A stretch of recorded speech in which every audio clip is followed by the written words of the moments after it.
Hola mentes, ¿qué tal? Muchas gracias por estar una vez más con nosotros después de algunos retrasos que tuvimos.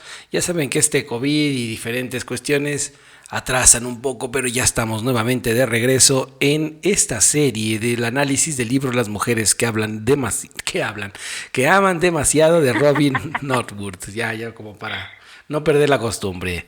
Hola Yareli, ¿cómo te encuentras? Hola, Oter, muy bien aquí, reponiéndonos y regresando después de algunas semanas, pero ya estamos aquí nuevamente, retomando. Pues muy bien, pues vamos a arrancar, queridas mentes. Seguimos con la historia de Gary y Lisa, una historia muy interesante que, bueno, daremos continuidad en estos momentos. La lectura dice así. Hola mente, alma en proceso de sanación. Ella es Yareli Caselín. Y él es Oter Said. Bienvenidas a este podcast. Y todo el mundo habla de la psicoterapia. ¿Pero qué es? Y todo el mundo habla de la psicoterapia. ¿Pero qué es? Esto es Alma Sana. Gary rara vez trabajaba y cuando lo hacía, fiel a su palabra, utilizaba sus ingresos para pagar la marihuana y el hashish más costosos. Al principio Lisa lo acompañó en el consumo de drogas, pero al ver que interfería con su capacidad de ganarse la vida lo dejó. Después de todo, era responsable por mantener a ambos y tomaba su responsabilidad en serio. Cada vez que pensaba en decir a Gary que se marchara, después de que él había vuelto a sacarle dinero del bolso o cuando al volver exhausta del trabajo, encontraba una fiesta en el apartamento o cuando él no había venido a casa toda la noche, él compraba una bolsa de comida y la esperaba con la cena lista y la hacía y le decía que había comprado un poco de cocaína especialmente para compartirla con ella, y la decisión de Lisa se esfumaba mientras se decía a sí misma que después de todo, Gary la amaba. Las historias que él le contaba de su niñez la hacían llorar de pena, y Lisa estaba segura de que si la amaba lo suficiente podría compensarlo por todo lo que había sufrido. Sentía que no debía culparlo ni hacerlo responsable de su comportamiento, puesto que lo había dañado cuando niño, y al concentrarse en remediar el pasado de Gary llegaba a olvidar su propio doloroso pasado. Una vez, durante una discusión en que ella se negó a darle un cheque que le había enviado su padre como regalo de cumpleaños, Gary clavó un cuchillo en todos los cuadros del apartamento. Lisa prosiguió con su historia. En ese momento estaba tan enferma que llegué a pensar, la culpa es mía, no debía ser que se enojara tanto. Seguía culpándome por todo, tratando de reparar lo irreparable. Al día siguiente fue un sábado. Gary había salido un rato y yo estaba limpiando todo, llorando y tirando las pinturas de 3 años. Tenía el televisor encendido para distraerme y estaba entrevistando a una mujer que había sido golpeada por su esposo. No se le veía la cara, pero hablaba como de cómo había sido su vida y escribió algunas escenas bastante horribles y después dijo, no me parecía tan malo porque yo aún podía soportarlo. Lisa meneó la cabeza lentamente. Eso es lo que yo estaba haciendo. Seguía en aquella situación terrible porque aún podía soportarla. Cuando oí a esa mujer, dije en voz alta, pero tú mereces algo más de lo peor que puedas soportar. Y de pronto me oí y empecé a llorar mucho porque comprendí que yo también. Yo merecía más que el dolor y la frustración y la pérdida y el caos. Con cada pintura arruinada me dije, ya no viviré así. Gary, cuando Gary volvió, sus cosas estaban empacadas esperándolo afuera. Lisa había llamado a su mejor amiga que había traído a su esposo y esta pareja ayudó a Lisa a tener el coraje de decir a Gary que se marchara. No hubo una escena porque estaban mis amigos, pero eso simplemente se marchó. Más tarde empezó a llamarme y a amenazarme, pero yo no reaccionaba de ninguna manera, de modo que después de un tiempo se dio por vencido. Sin embargo, quiero que entienda que no lo hice sola, me refiero a no reaccionar. Esa tarde, cuando todo había pasado, llamé a mi madre y le conté todo. Ella me dijo que comenzara a ir a reuniones de AA para hijos adultos de alcohólicos. Solamente le hice caso porque estaba sufriendo demasiado. Se trataba de una comunidad de parientes y amigos de alcohólicos que se reúnen para ayudarse entre sí y a sí mismos a recuperarse en su obsesión por el alcoholismo que hay en sus vidas. Las reuniones de hijos adultos son para hijos de alcohólicos que desean recuperarse de los efectos de haber vivido en el alcoholismo cuando niños. Esos efectos incluyen la mayoría de las características de amar demasiado. Entonces comencé a entenderme. Gary, para mí, era lo que el alcohol había sido para mi madre. Era una droga de la que yo no podía prescindir, hasta que el día en que lo eché. Siempre me había aterrado la idea de que se marchara, por eso hacía todo cuando podía para complacerlo. Hice todas las cosas que había hecho cuando niña: trabajar duro, ser buena, no pedir nada para mí y encargarme de lo que era responsabilidad del otro. Como el sacrificio propio siempre había sido mi patrón de vida, no habría sabido quién era yo sin alguien a quien ayudar o algún sufrimiento que soportar. El profundo apego de Lisa a su madre y el gran sacrificio de sus propias necesidades que quería ese vehículo le prepararon para posteriores relaciones de pareja que involucraban sufrimientos que más que cualquier tipo de realización personal. Cuando niña, ella había tomado una profunda decisión de rectificar cualquier dificultad en la vida de su madre a través del poder de su propio amor y desinterés. Esta decisión pronto se volvió inconsciente, pero cuando continuó impulsándola, totalmente desacostumbrada a evaluar formas de asegurar su propio bienestar, pero experta en promover el bienestar de los demás, asumía relaciones que prometían otra oportunidad de enmendarlo todo para con otra persona mediante la fuerza de su amor. Fiel a su historia, el hecho de no ganar ese amor a través de sus esfuerzos solo la hacían esforzarse más. Muy bien, queridas mentes, vamos a ver qué nos dice estas palabras. Algo bastante interesante, por supuesto, debemos tomar en cuenta. Nuevamente nos encontramos con la situación de querer hacerse la heroína, de sentirse culpable, de soportar y de pensar que lo merecemos porque en algún momento alguien no apoyó lo suficiente a algún familiar o no tuviste la fuerza suficiente para poder hacerlo, teniendo como conclusión que en tu vida adulta tiendas a normalizar este tipo de hechos o peor aún, los estés buscando. Adelante, Yareli. Hay un patrón muy interesante y se encuentra con mucha regularidad. Bueno, al menos sí, a mí sí me ha tocado enfrentarme mucho a este tipo de situaciones en que resulta que pareciera un reto como bastante personal del hecho de esforzarte más, ¿no? Cada vez más y más y más y más. Pareciera que nunca es suficiente el esfuerzo que pone la otra persona para lograr estar al lado del otro que eligió como pareja. Pareciera que entre más difícil sea, para la otra representa digamos, un reto mayor, pero al mismo tiempo esa satisfacción de sentir que estás haciendo demasiado, pero que puedes hacer más. El punto aquí es hasta dónde vas a soportar tal cual el seguir haciendo más por esa supuesta relación que crees que puede aportar mucho a tu vida, cuando en verdad no está aportando absolutamente nada. Y te repito, esta es una de esas situaciones que se presenta mucho en sesión de psicoterapia, ¿no? ¿En qué punto logras ver cómo parar, o en qué punto alcanzas a notar que lo que estás haciendo ya está totalmente fuera de lugar?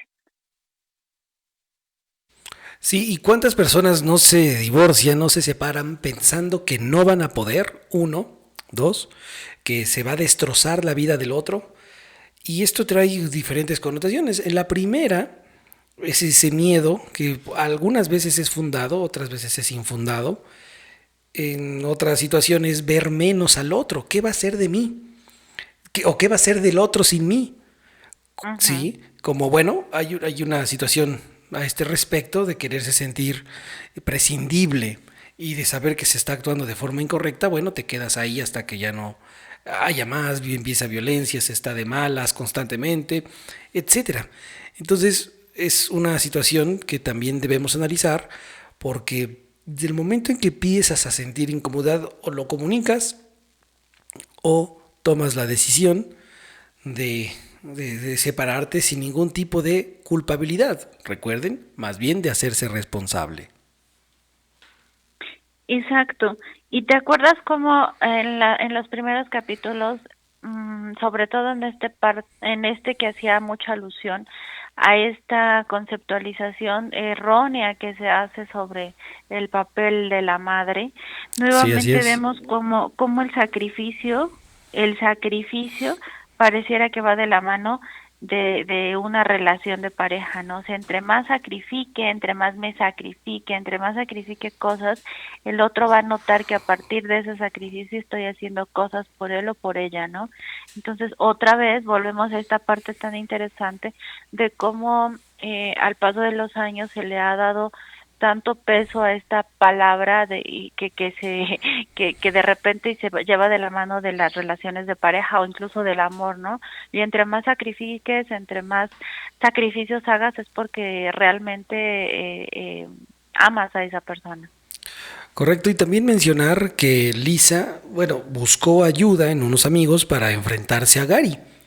Aquí debemos Ajá. ser inteligentes a este respecto si nos encontramos en una situación de violencia. Ella sabía cómo Gary iba a reaccionar, entonces buscó testigos, buscó una fuerza, buscó un factor externo que le ayudara a tomar, bueno, no tomar, a compartir esta decisión a la Ajá. contraparte. Entonces también hay que ser inteligentes en ese aspecto. ¿Y qué te parece, Yareli, esta situación de haber empacado sus cosas? Porque bueno, una de las situaciones que ocurren cuando hay una separación, cuando esta tiende a ser abrupta, se tiende, hombre o mujer, a sacarle las cosas a la calle, a tirar las cosas, a aventarlas. Y eso complica incluso más la separación que si se las acomodas, ya estás listo para irte, las sacas y vámonos, Ajá. dejas de verlo. Es una situación que requiere pues muchísima dirección de tus emociones y también comprensión al respecto de que nada vas a ganar tirando todo, sabiendo que después tiene que haber un tiempo para arreglarlo, que eso ayuda a tu proceso de desajuste, ¿sí? Pero bueno, ese tipo de arranques también son situaciones que se deben trabajar. Sí, fíjate que aquí pudiera haber dos escenarios totalmente diferentes, ¿no? Uno donde le botas todo hacia afuera y el otro, y me ha tocado también mucho el otro escenario en donde no mueven nada, todo se queda intacto, Sí, esperando que el porque otro, ajá, para que se exacto, arrepienta a veces, ¿no? Como para no. por si regresa, Sí, por si recapacita, sí. por si piensa mejor las cosas.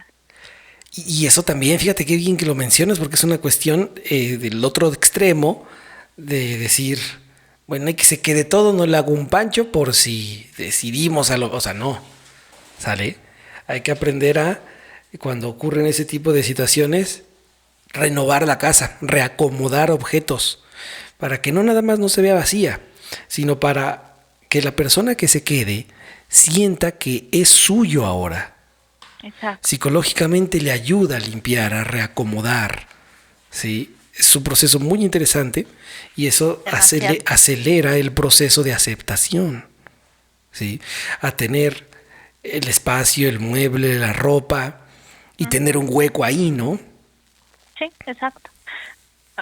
Más allá del hueco es esta parte de el simbolismo, ¿no? Tan importante y tan interesante, sobre todo en este tipo de situaciones en las que al final ese, digámoslo, vínculo, ¿no? De alguna manera del hecho de tener un espacio de la casa que compartes con otra persona, que incluso es un espacio para ti de la casa, esta parte de poder comprender que bueno, por alguna razón la relación llegó a su fin, esa relación de pareja, y pues que hay que concluirla, ¿no? Pero no sé a ti, a mí me ha tocado enfrentarme a situaciones en donde están como en esta fase de contemplación o negación que totalmente se resisten a esta parte, incluso eh, cómo es tanta la resistencia que si bien sacan las cosas, las ponen en bolsas, pero nunca las sacan del todo, ¿no? O sea, no hay como esta parte en donde dices, okay, si bien la relación no sirvió, pues aquí están tus cosas, o vamos, ven un día por ellas, yo voy a salir, recoge tus cosas, no sé, como esta parte de mediar, de llegar a un punto en donde aceptas y comprendes que la relación no funcionó, pero que también puede esa persona llevarse sus cosas. Digo, al final, si le son útiles, pues adelante, ¿no? Pero falta mucho trabajo en ese tipo de situaciones porque realmente se dejan un poco llevar por el calor de las emociones y justo este escenario en donde todo sale volando casi por la ventana, ¿no? Sí, efectivamente, independientemente cómo se den las situaciones, bueno, aunque habría cuestiones que posiblemente la policía hasta tenga que intervenir, pero cuando no, Exactamente. hagamos las cosas de una forma civilizada, propia de gente que sabe pensar, etcétera. Las situaciones pueden ser menos caóticas, ¿sí? Muy bien, queridas mentes, continúa la lectura y dice: Gary, con su adicción, su dependencia emocional y su crueldad, combinaba todos los peores atributos de la madre y el padre de Lisa. Irónicamente, eso explicaba su atracción hacia él. Si la relación que tuvimos con nuestros padres fue esencialmente sana, con expresiones adecuadas de afecto, interés y aprobación, entonces como adultas tendemos a sentirnos cómodas con la persona que engendra sentimientos similares de calidad, seguridad y una dignidad positiva. Fíjense, esto es muy interesante. Más aún, tendemos a evitar a la gente que nos hace sentir menos positivos con respecto a nosotros mismas a través de sus críticas o de sus manipulaciones para con nosotras. Su conducta nos resultará repelente. Así que si tu crush no te hace caso y la tratas de maravilla, es pedo de tu crush. Tiene sesgos. No sabe qué hacer con lo que le estás entregando, porque no lo conoce. Porque prefiere ser la heroína y se siente indigna, posiblemente indigna o ingenua, y piensa que hay intenciones oscas detrás, de decir: a ver, este güey, ¿por qué me está entregando tanto? ¿Por qué me está haciendo esto? ¿Por qué me está tantos detalles? No, algo trama. No, esto no puede ser así de bello. Y empieza a ver por sesgos un autoboicoteo en la gente que no tuvo esos lazos con padre o madre, y que cuando una persona, un pretendiente, empieza a quererlo conquistar de la mejor manera posible, hay un rechazo hacia él, o lo trata como si fuera un cero a la izquierda, para probarlo n cantidad de veces, porque para ella nada es suficiente, nada le demuestra esa seguridad que no conoce, pero que anhela y teme a la vez. Totalmente cierta esta parte de la importancia que tienen las relaciones que estamos con nuestros padres, ¿no? La seguridad que nos pueden dar o ese caminar prácticamente con los ojos cerrados porque incluso no sabemos ni siquiera cuáles son esas manifestaciones eh, adecuadas, pongámoslo de esa manera, que una persona puede, esas manifestaciones de amor o de, vamos, ya ni siquiera de amor, sino de afecto, pongámoslo así, que podemos recibir de alguien más, ¿no? De pronto y no te sientes merecedor de esas demostraciones, o incluso, y algo que pasa de manera muy recurrente es que también hay muchas personas que no saben cómo expresar ese amor por otra persona. Correcto, por lo mismo de que no tuvo esas experiencias infantiles, filiales, originales, padre-madre. No saber expresarse, no saber decir te amo, dar un abrazo a tus hijos o a tu pareja o al prometido, ¿no? O al pretendiente. Oye, ¿y qué tal después de la relación con los hijos, no? Esta parte, híjole, que nos pone a pensar mucho, no sé si a ti te ha tocado, pero a mí sí. Y yo creo que sí también te ha tocado a ti escuchar como alguien te comparte esta experiencia de decir, bueno, es que mi papá dijo que me trataba de esa manera porque si le había resultado bien a él, digo, sus papás lo habían tratado de esa manera, era probable que también le sirviera a él tratarme a mí de esa manera, ¿no? Sí, me ha tocado de tal manera que el padre, como a lo mejor sobrevivió en la vida gracias a esos tratos Ajá. oscos, dice, pues tú también puedes. Y es que la vida es dura, y es que no tienes que Ajá. confiar a nadie, y es que mírame, yo no necesité de nadie para ser, y le heredas a tus hijos ese tipo de situaciones. Así es. Bien, dice, sin embargo, si nuestros padres se relacionaron con nosotras en forma hostil, crítica, cruel, manipuladora, dictatorial, demasiado dependiente o en otras formas inadecuadas, eso es lo que nos parecerá, no, lo que nos parecerá correcto, tratar de esa forma al otro. Cuando conozcamos a alguien que exprese, quizás de manera muy sutil, matices de sus mismas actitudes y conductas, nos sentiremos cómodas con personas con quienes se recrean nuestros patrones infelices de relación y nosotros tal vez nos sentiremos incómodas con inquietudes con individuos más apacibles, más amables y más sanos que en otros aspectos. O bien, debido al desafío de intentar cambiar las cosas a alguien, de hacer feliz a esa persona y de ganar afecto o aprobación reprimidos. Tal vez simplemente nos sintamos aburridas con la gente más sana. A menudo el aburrimiento encubre sentimientos leves e intensos de malestar, que las personas que aman demasiado, recuerden, amar demasiado es sinónimo de obsesionarse, tienden a sentir cuando no están con el ya conocido rol de ayudar, de rescatar, recuerden, esperar y prestar más atención al bienestar ajeno que al propio. En la mayoría de los hijos de alcohólicos, como también en las otras clases de hogares disfuncionales, hay una fascinación con las personas que implican problemas y una adicción a la excitación, especialmente a la excitación negativa.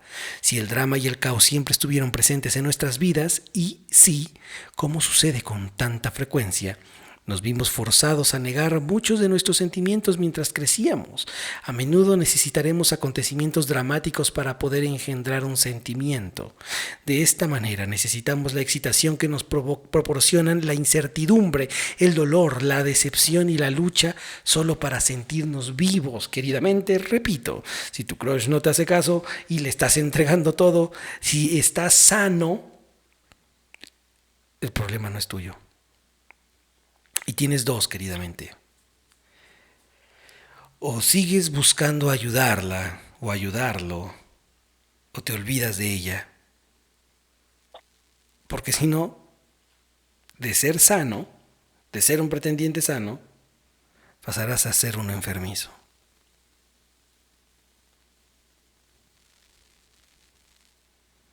Bien.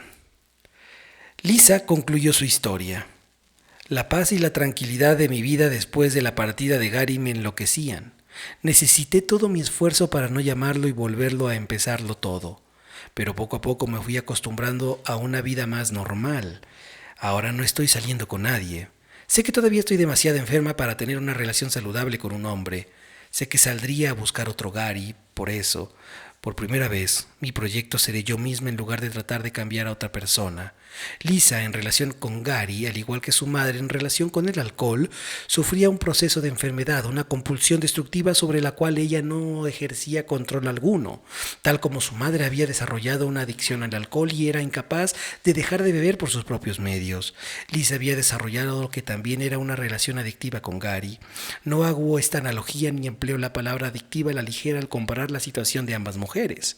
La madre de Lisa se había vuelto dependiente de las drogas, el alcohol, para evitar experimentar la intensa angustia y la desesperación que le producía su situación en la vida. Cuanto más utilizaba el alcohol para evitar sentir el dolor, más sobraba la droga para su sistema nervioso para producir los mismos sentimientos que ella quería evitar.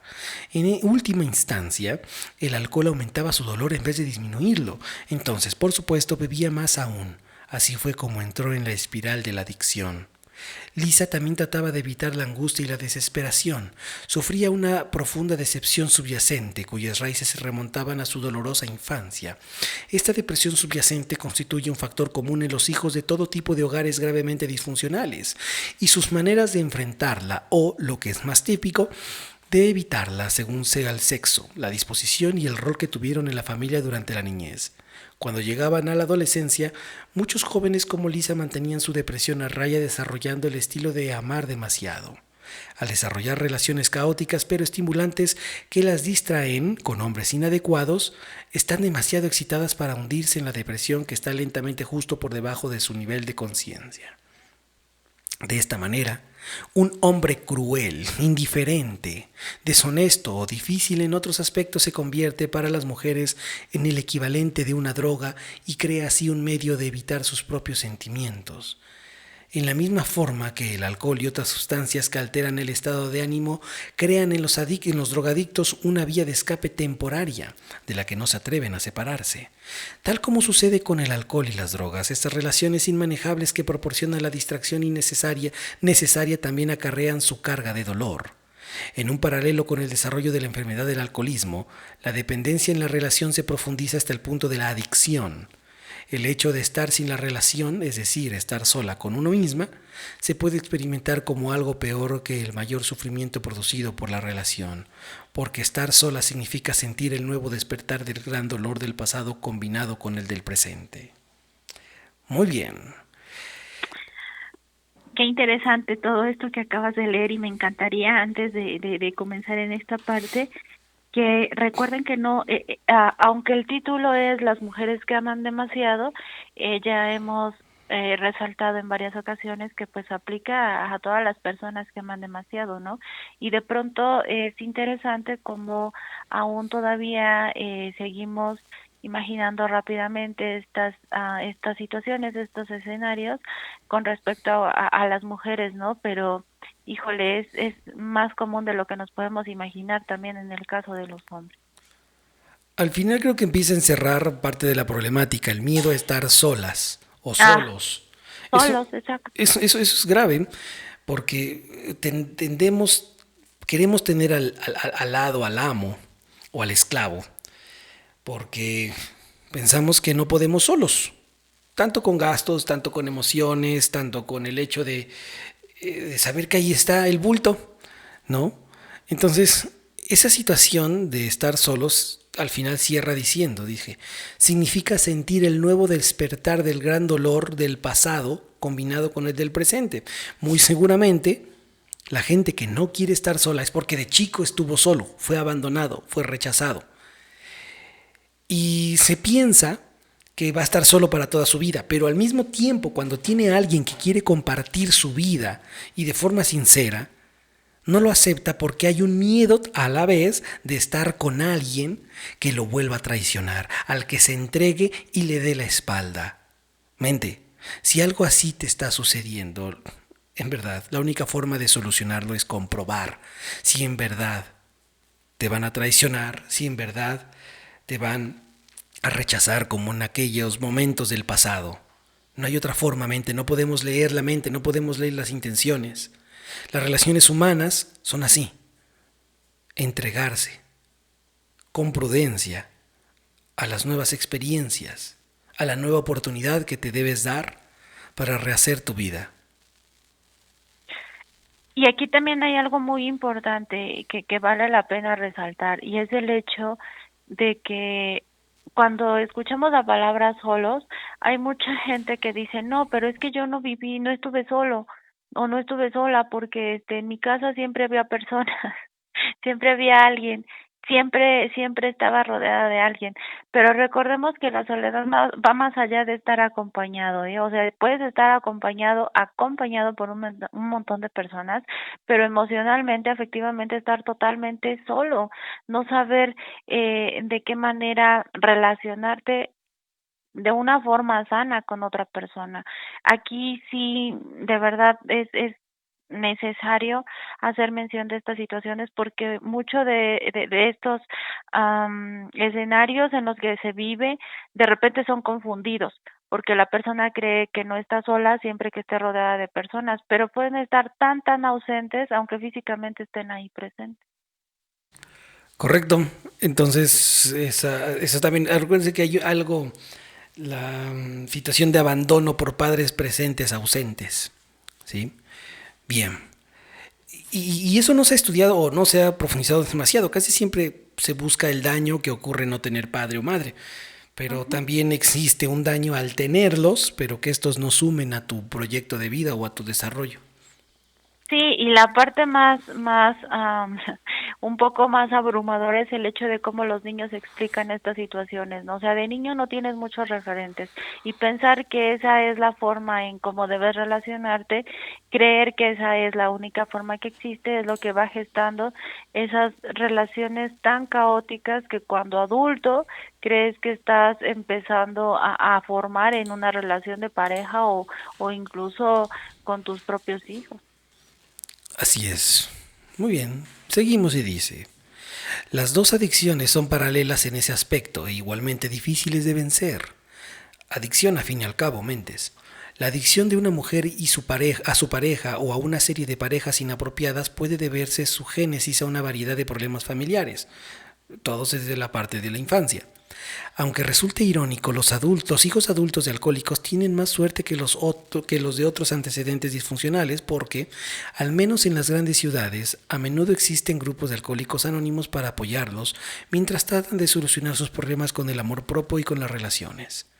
La superación de una adicción a una relación implica conseguir ayuda de un grupo de apoyo adecuado a fin de quebrar el ciclo de la adicción y de aprender a buscar sentimientos de valor propio y bienestar en otras fuentes, no en un hombre incapaz de fomentar esos sentimientos.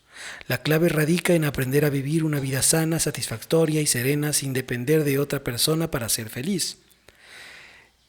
Ahora, en esto quiero hacer un paréntesis porque también, efectivamente, hay gente que se da cuenta que no necesita de otra persona para ser feliz, pero a su vez pudiera apoyarse, si no es que a lo mejor será una situación que después acarree otro problema, comprar mascotas, donde pudiera ayudarte al proceso, pero por otra también pudiera generarte un problema para relacionarte con otros, porque consideras que como un perro, un gato, un perico siempre te va a dar la mano, porque pues, le das de comer, porque los sentimientos no son tan complejos, el pensamiento no es tan complejo en los animales, entonces te cierras a volver a darte una oportunidad por el hecho de que, bueno, ya tienes a esa mascota.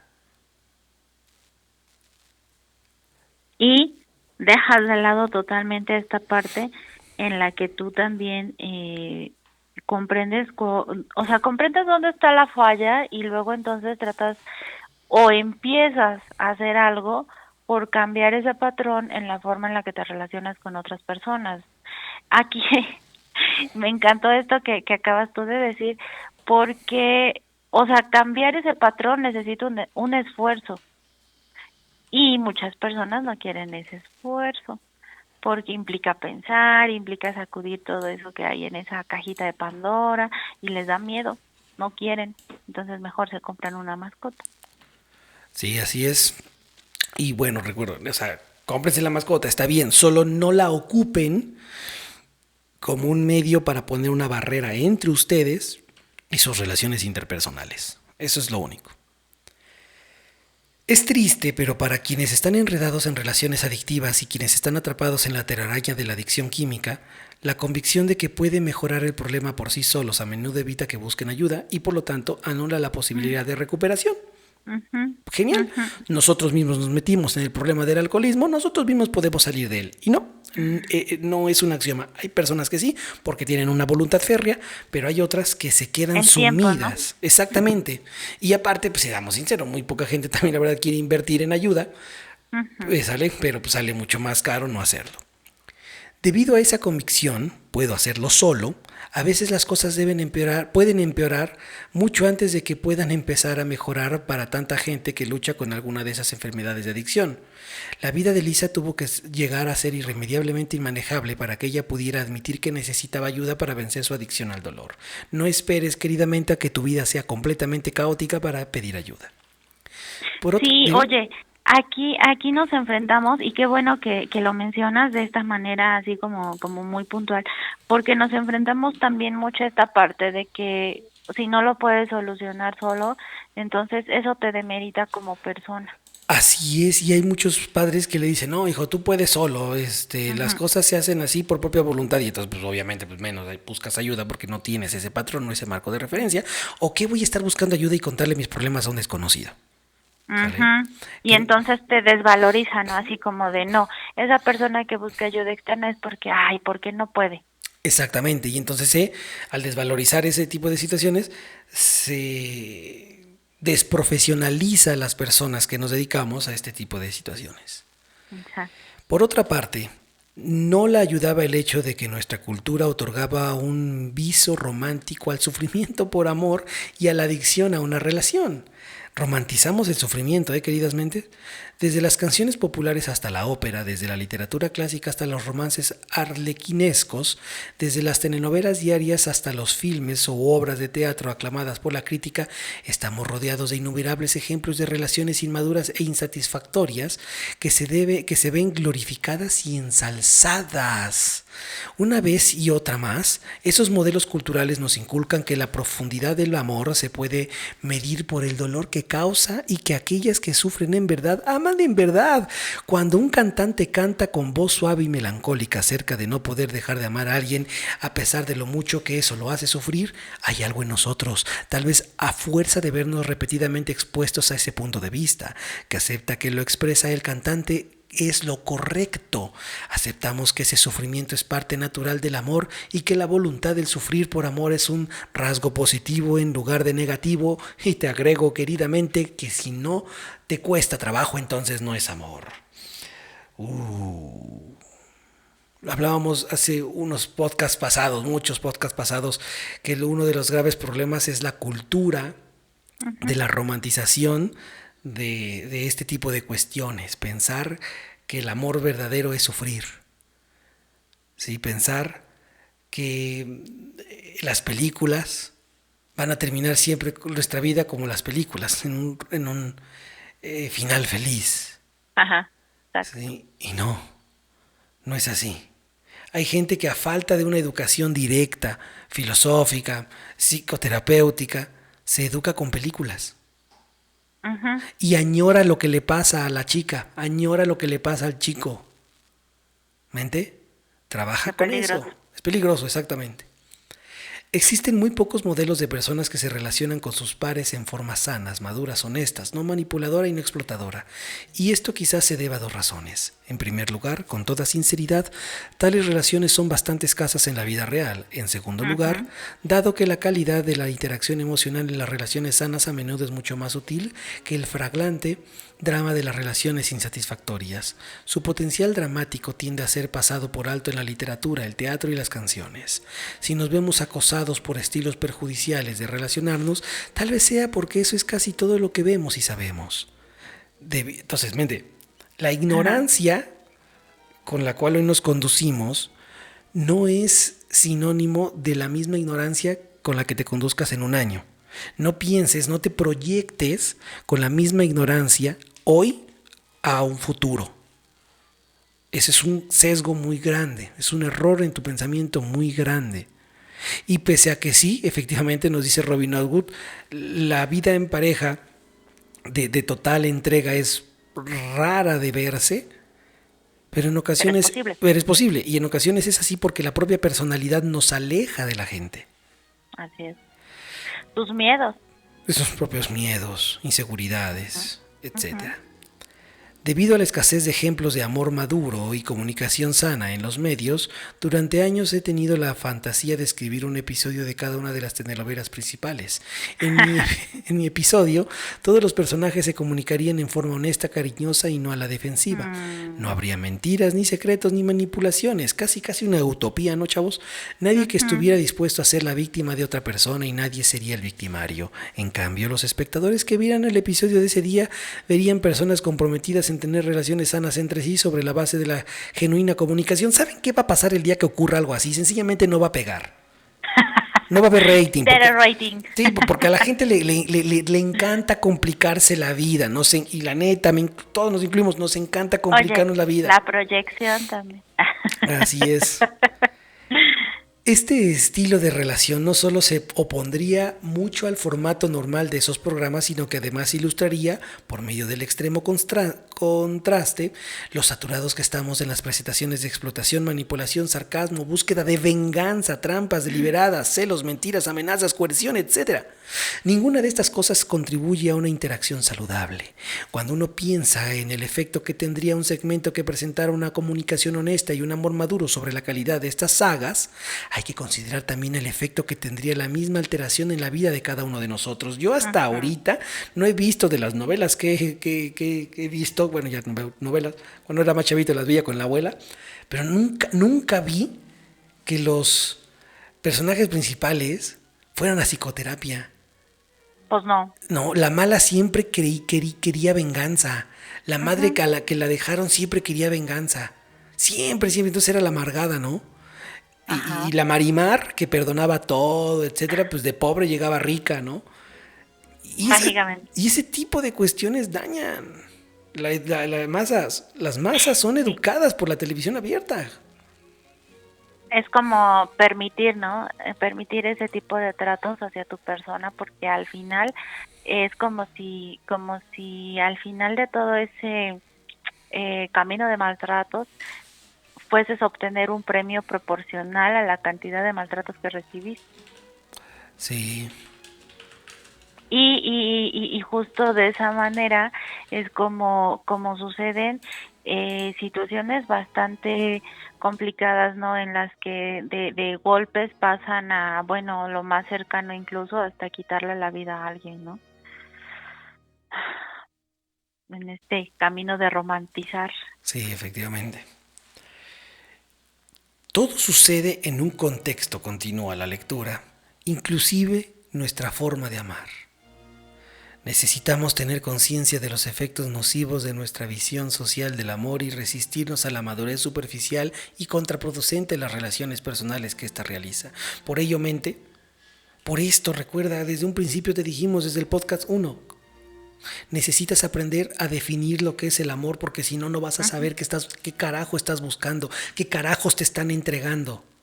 Si te quieren solo por el sexo, solo por tu cuerpo, solo por el dinero, solo porque eres amable, solo porque no eres violento, solo porque tú no te drogas. ¿O qué estás buscando tú? De acuerdo a ese patrón que gestaste en los primeros años de vida. Debes buscar una integridad. Y dice, necesitamos desarrollar conscientemente una forma de relacionarnos más madura y abierta de la que parece apoyar nuestro medio cultural. Bien.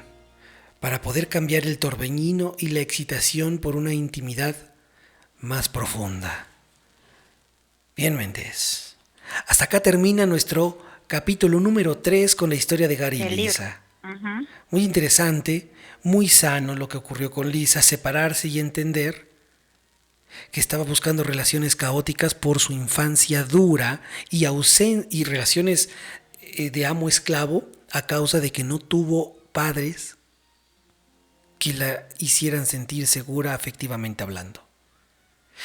Si a ti no te gusta abrazar a tus hijos, decirles que los amas, porque no te nace, porque etcétera, el patrón que les estás forjando, piénsalo, o los estarás volviendo igual de secos, o bien estarás forjando hijos que se arrastren por la tensión del amo. La falta de seguridad, ¿no? Y sobre todo crear en ellos el vacío de que hay algo que los hace insuficientes para poder ser amados. No manches, muy bien, que los hace insuficientes, esas palabras me gustaron, hacerlos insuficientes, pensar que son poco menos. ¿Sí? Y que no merecen ese tipo de entregas porque sencillamente nunca supe cómo era, nunca tuve algo así, siempre tuve las migajas del otro. Eso que o el sobreesfuerzo que implica para ellos también, ¿no? El hecho de decir, okay, si en ese momento o aún en este momento no soy suficiente para ser amado, necesito hacer más, necesito seguir haciendo más, necesito dar más, necesito lo que sea necesario con tal de poder disfrutar de ese amor que alguien pueda tener para mí. Sí, efectivamente. Y esa situación muy interesante busca de una u otra forma llenar ese vacío que desde chica tienes. Así es. Así que si te gustan los hombres mediocres, si te gustan las relaciones tóxicas, es por eso, mente. es precisamente por eso. Quieres ser el héroe, es lo que consideras te mereces, etcétera, etcétera, etcétera. Bien.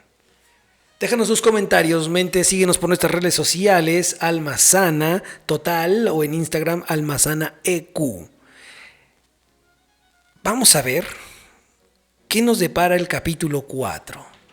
De entrada, este capítulo 4 se titula La necesidad de ser necesitadas.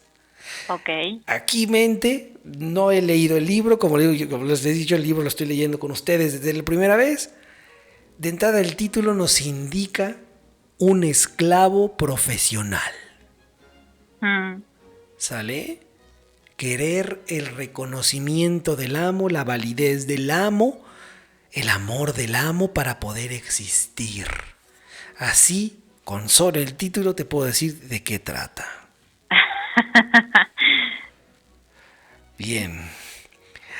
Queridas mentes, anhelo les haya gustado este tercer capítulo y si no les gustó y les incomodó, ¡qué bien! Híjole. De hecho, eso es lo que aún. sí, mejor aún porque eso significa que es lo que tienes que trabajar. Sí, son sentimientos encontrados, ¿no? Bien. Muy bien, queridamente. Yareli, ¿algo que quieras decir para este cierre del capítulo 3? Pues, aparte de la incomodidad que pudo haber resultado en ti al escuchar este capítulo, pues que te invitamos a escuchar el que sigue porque está, híjole, si el pasado estuvo bueno, este está mucho mejor. Recuerda que todos nuestros programas quedan grabados, los puedes escuchar una y otra vez y todas las veces que sean necesarias, que estamos abiertos totalmente a tus comentarios y pues agradecer, ¿no? Agradecer por permitirnos llegar a ti a través de este material y aquí continuamos, aunque nos ausentamos unas cuantas semanas, estamos de regreso y escríbenos. Así es, muchísimas gracias. Ella es Yareli Caselín. Y él es Otep Said. Hasta pronto, queridamente. Haz conciencia, haz conciencia, haz conciencia. Psicoterapia, psicoterapia, psicoterapia, psicoterapia, psicoterapia.